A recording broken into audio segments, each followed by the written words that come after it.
Welcome to Hockey Talkie. The NHL Draft is over and done with. If you joined me for my live stream during the first round, thank you so much for joining. Thanks for participating, discussing. Thanks for just hanging out. I hope you got some sort of enjoyment out of it.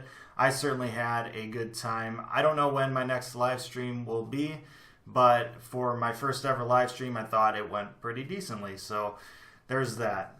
Going into the draft, the Blackhawks had 8 picks. They moved around a little bit, but still ended up picking 8 players, just not in those original spots. So let's go through them.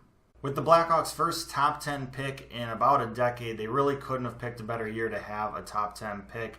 This year, the draft was pretty deep in the first round, and with the number 8 pick, they had choices.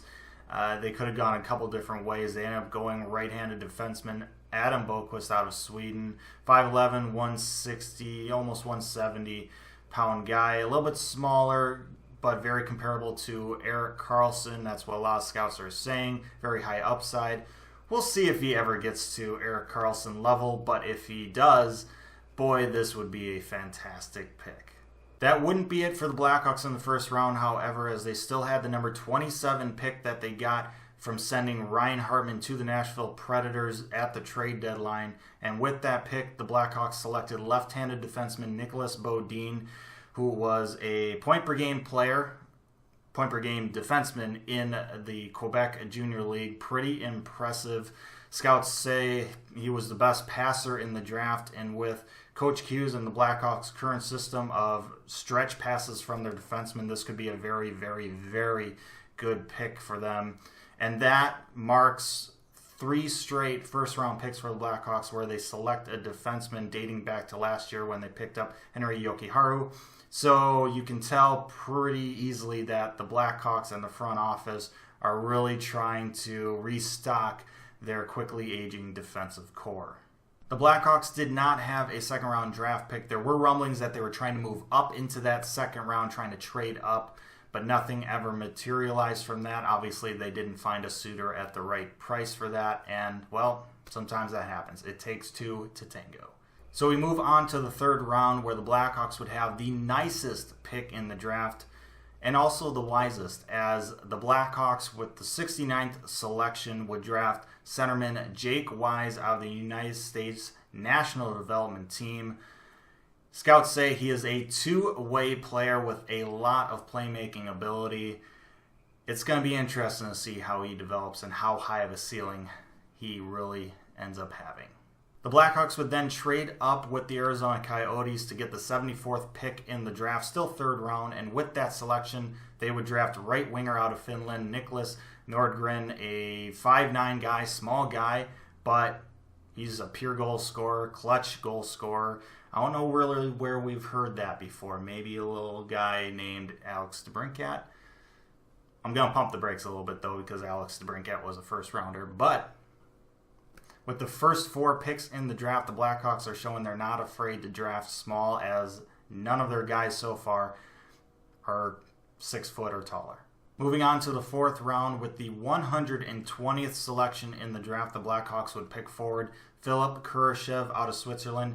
Had a pretty darn good World Junior Championships with Switzerland.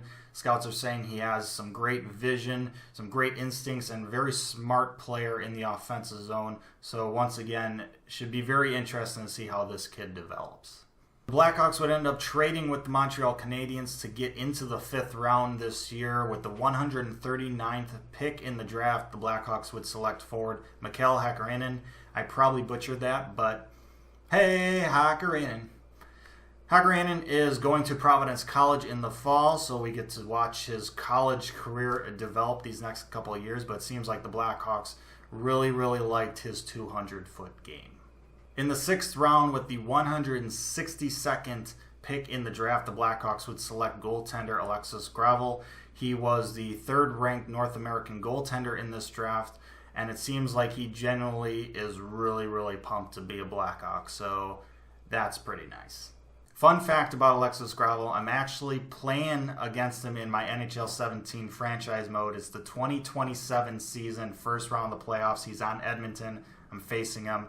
He's doing pretty well against me, so I'm pretty happy that in real life he's a Blackhawks prospect.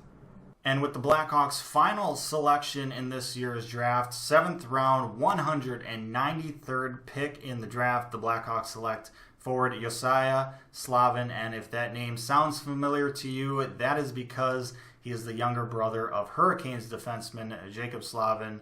So we know it's already a tried and true, proven family hockey name.